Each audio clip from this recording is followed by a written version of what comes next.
এই চক মহাৰাজ গাঞ্জাৰীসকলে খাই ক'ত যে কি হৈছে মহাৰাজ, চক মহাৰাজ। ঠিক আছে, তেন্তে আজি আমি প্ৰকাশ কৰোঁ যে এই নিচাযুক্ত দ্ৰব্যৰ অপৰাধসমূহ অবৈধ কৰিবৰ কাৰণে মহাৰাজ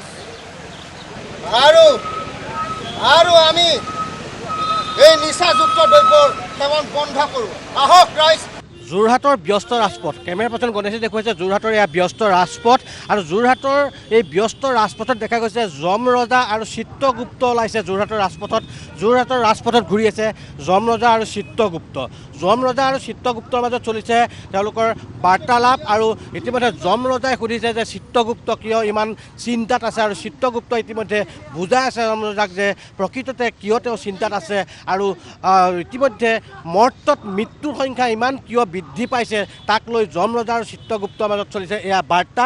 এয়া প্ৰকৃত যমৰজা বা চিত্ৰগুপ্ত নহয়, এয়া প্ৰতীকী অৰ্থত কৰা হৈছে এখন বাটৰ নাটক, যিহেতু সমগ্ৰ ৰাজ্যতে সমগ্ৰ দেশতে ড্ৰাগছ মাৰাত্মক যি বৰবিহৰ আগ্ৰাসন তাৰ কবলত পৰি ইতিমধ্যে তিলকৈ যেনেধৰণে আমাৰ মানৱ সমাজ শেষ হৈ গৈছে তাৰ এটা বাৰ্তা দিবলৈকে ইতিমধ্যে যোৰহাট জিলা আইন সেৱা প্ৰাধিকৰণৰ উদ্যোগত আজি আন্তৰ্জাতিক যি ড্ৰাগছ বিৰোধী দিৱস তাৰ উপলক্ষে এই এখন বাটৰ নাট মঞ্চস্থ কৰা হৈছে, আৰু এই মঞ্চস্থ কৰি এটা বাৰ্তা দিবলৈ বিচৰা হৈছে যে ড্ৰাগছ বৰবিহৰ বিৰুদ্ধে সকলো সজাগ হওক, ড্ৰাগছ বিৰুদ্ধে সকলো ৰাইজ সচেতন হওক, আৰু সেয়ে তেওঁলোকে দৃশ্য শ্ৰব্য মাধ্যমেৰে এনেধৰণে ড্ৰাগছৰ বিৰুদ্ধে তেওঁলোকে প্ৰসাৰ কৰিবলৈ বিচাৰিছে। আৰু এই মুহূৰ্তত তেওঁলোকৰ মাজত চিত্ৰগুপ্ত আৰু এই মুহূৰ্তে যি যমৰজাৰ মাজত বাৰ্তা চলি আছে আমি দেখুৱাইছোঁ। এয়া যোৰহাটৰ ৰাজপথত চিত্ৰগুপ্ত আৰু যমৰজাৰ বাৰ্তালাপ। চিত্ৰগুপ্ত মহাৰাজ দেখিছে নহয়, চক মহাৰাজ এই পৃথিৱীত যুৱকসকলে চিত্ৰগুপ্ত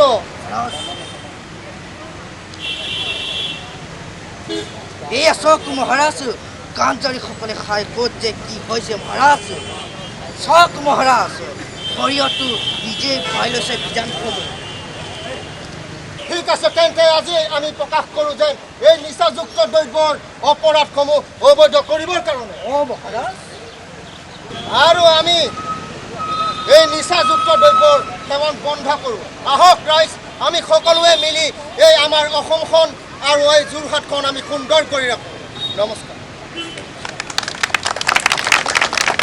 চিত্ৰগুপ্তই কৈছে দীঘলীয়া তালিকা আহিছে মৃত্যুৰ সংখ্যা, আৰু ড্ৰাগছৰ কবলত পৰি এনেধৰণে এফালৰ পৰা শেষ হৈ গৈছে, যাৰ বাবে আজি তেওঁলোকে বাটৰ নাট প্ৰদৰ্শন কৰি চিত্ৰগুপ্ত আৰু যমৰজাৰ বাৰ্তালাপৰ জৰিয়তে এনেধৰণে কৰিলে। আৰু লগতে আজি যোৰহাটৰ যিসমূহ ইয়াতে ৰিক্সা চালক আছে তেওঁলোকৰ মাজত এনেধৰণে টি চাৰ্ট বিতৰণ কৰা হৈছে যে ড্ৰাগছ পৰিহাৰ কৰক, জীৱন আঁকোৱালি লওক, আৰু ন' টু ড্ৰাগছ, এনেধৰণে ন' টু ড্ৰাগছ বুলি ৰিক্সা চালকসকলক ইতিমধ্যে তেওঁলোকে এনেধৰণে দিয়া হৈছে।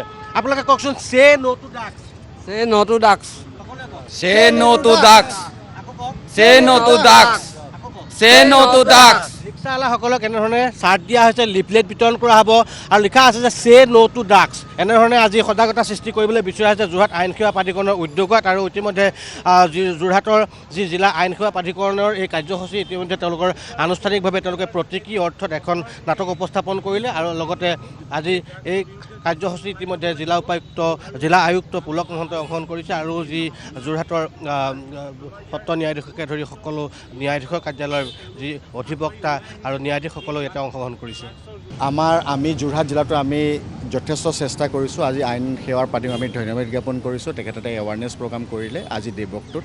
আমি যোৰহাট জিলাত যিটো আমাৰ মৰমৰ যোৰহাট কনচেপ্ট আছে, আমাৰ প্ৰায় 1200 স্কুল আছে। সদায় আমি ৰাতিপুৱা যিটো এছেম্বলি হয়, প্ৰাতঃসভা হয়, তাত আমি এটা শপত গ্ৰহণ কৰা আমাৰ ল'ৰা ছোৱালীক চে ন' টু ড্ৰাগছ।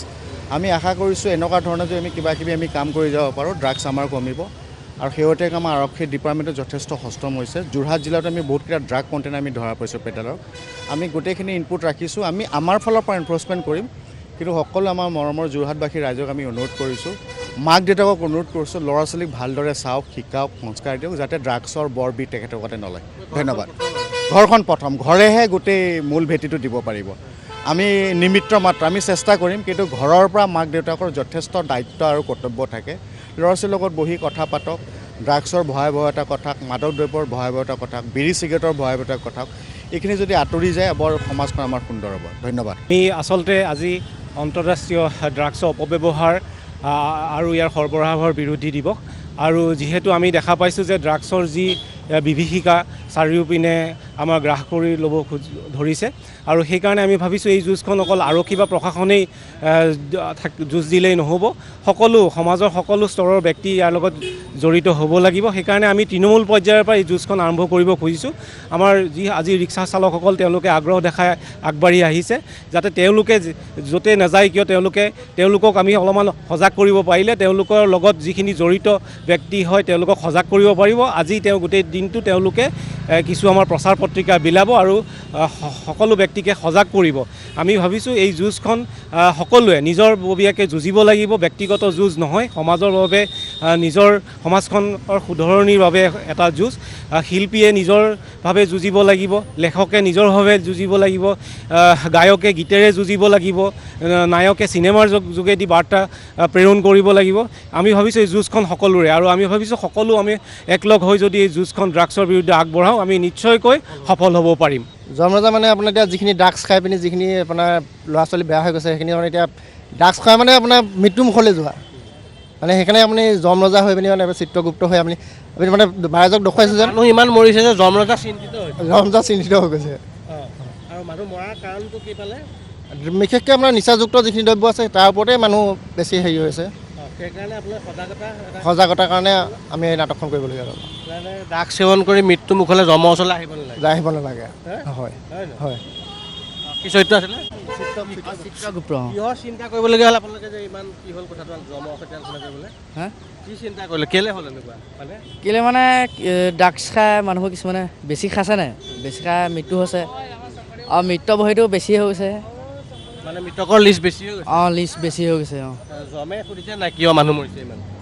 সোধে, এতিয়া বেছি ড্ৰাগছ খাইছে আৰু গাঞ্জা বেছি খাইছে সেইটো কাৰণে। সেইকাৰণে আপোনালোকে সজাগতা বাৰ্তা দিছে।